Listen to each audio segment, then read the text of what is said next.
Dear Patriots, before the news starts, please subscribe to our patriotic channel by clicking the subscribe button. Give us a thumbs up to this video.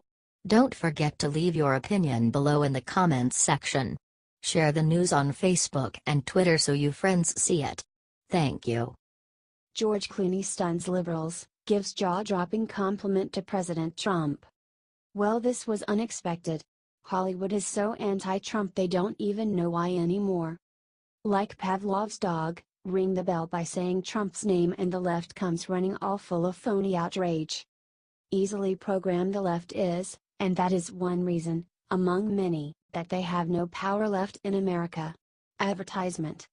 A leaderless party never rises, and make no mistake, the Democrats are leaderless. At least according to George Clooney. George just admitted the truth about Trump and in the process gave him the ultimate compliment.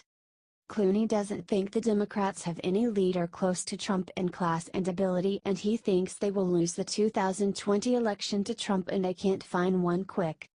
Clooney gave an exclusive interview with the UK Times and stunned liberals across America with what he confessed about Trump.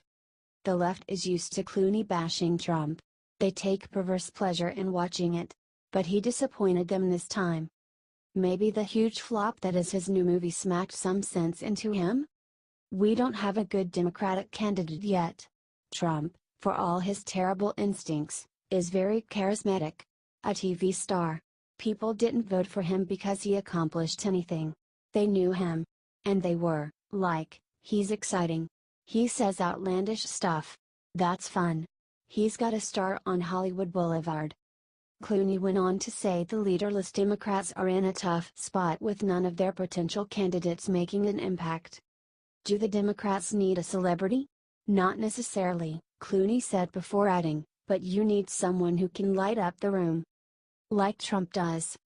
Look, the Democrats are out of good ideas and have no more lies to run on, so it will be hard for any candidate to overcome those flaws. Let alone beat someone as accomplished as President Trump. Share if you agree. HT Washington Times.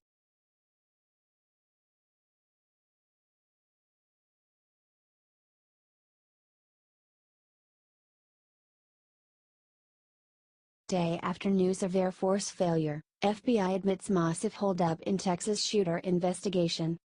FBI officials conceded during a press conference on Tuesday that as of yet, they've been unable to break into Texas shooter Devin Kelley's cell phone, according to Fox News. It's been 48 hours since Kelley entered First Baptist Church in Sutherland Springs, Texas, and killed 26 people before fleeing the scene and dying from a bullet wound in his vehicle some miles away. Unfortunately, at this point in time we are unable to get in that phone, FBI Special Agent Christopher Combs said on Tuesday. With the advance of the technology and the phones and the encryptions, law enforcement, whether it's at the state, local, or the federal level, is increasingly not able to get into these phones. Advertisement. Combs did not go into details about the type of phone the shooter had used, for fear that someone might try to procure it themselves. He added that nevertheless, the FBI is working very hard to gain entrance into the device and hopes they'll be successful sometime soon. Here's a clip. The disappointing news seems to be piling on the Texas shooting investigation, as it was revealed on Monday that the Air Force's failure to submit Kelley's criminal records to the federal government allowed him to purchase weapons, actions he should have been prohibited from following a 2012 domestic violence conviction.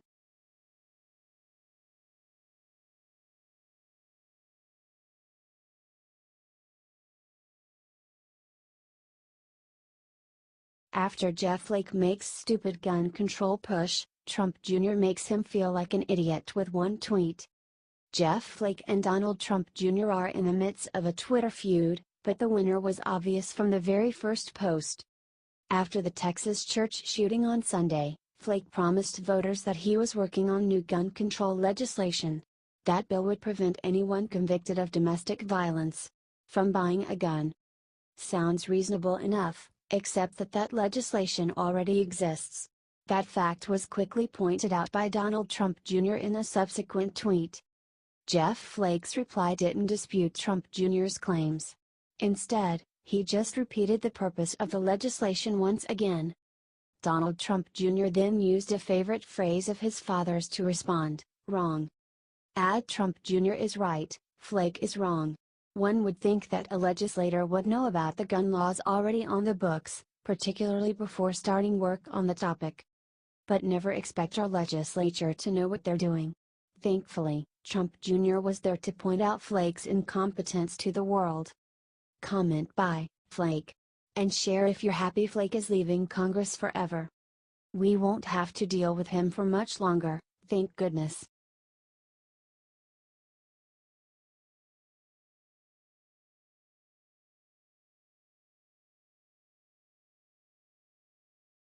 Don Lemon just spit on graves of those that died in Texas. What he said will ruin his career.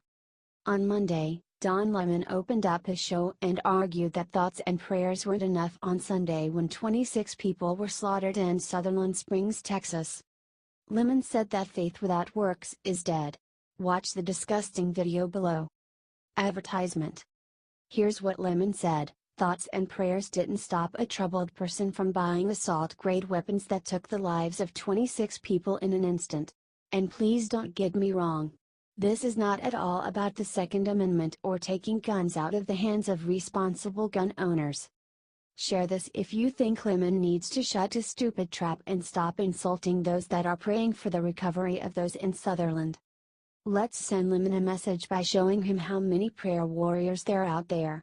Get this out everywhere and let's send some positive energy to those in Texas. God bless Texas.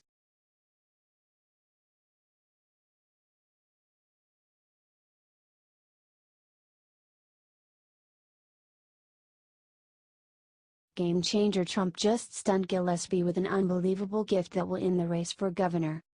One of President Trump's most underrated qualities is his sense of loyalty. He's been offered buyouts and sweeter deals, but always stuck to building the Trump family name. He could have retired years ago and lived like a king, but he chose to stand up and fight for the country he loves. Now, he's our commander-in-chief, and he's fighting for his party. It was recently revealed that President Trump recorded a late robocall ahead of Tuesday's election urging Virginia voters to support Republican gubernatorial candidate Ted Gillespie. Politico reports that Trump's appeal to the people of Virginia slammed down candidate, Lieutenant Governor Ralph Northam, reminding voters of his failed leadership in the state's economy. Advertisement. If you let Ralph Northam be governor, he will be a total disaster for your state. Northam is weak on crime, weak on immigration, and as your lieutenant governor, Northam has driven your economy right into a ditch, Trump said in the call. Republican candidate Ted Gillespie has maintained a hardline stance on crime and immigration during the race, accusing Northam of supporting sanctuary cities that hinder federal officials from enforcing immigration laws. Like me, Ed is tough on crime and on the border. Ed will protect your family from crime, drugs and violence, something Northam will never do, Trump says in the robocall. President Trump's strong advocacy for Gillespie can only help the Republican candidate as Virginians cast their votes. Although neck and neck, recent polling favors Northam by a small margin. The high-stakes race has come into the national spotlight recently, as Democrats continue fighting to lock down the gubernatorial seat. If Gillespie pulls off the victory, it will prevent the Dems from getting their first major electoral win since Trump took office. With your help, Ed Gillespie will help make America great again, a phrase that I like a lot. Vote Ed Gillespie. President Trump is setting the standard for how party members should work together. Everyone has to be willing to step up when it counts, especially the boss. Regardless of who wins the governorship, Americans on both sides will remember President Trump's message of faith and support. It can be hard for people to know who to trust when navigating such crooked tactics. But if party members support each other to find the real truth, they will all be better prepared to protect their constituents in the future. Do you agree with President Trump's decision to get involved? Let us know and share his amazing gift. Sources: thehill.com.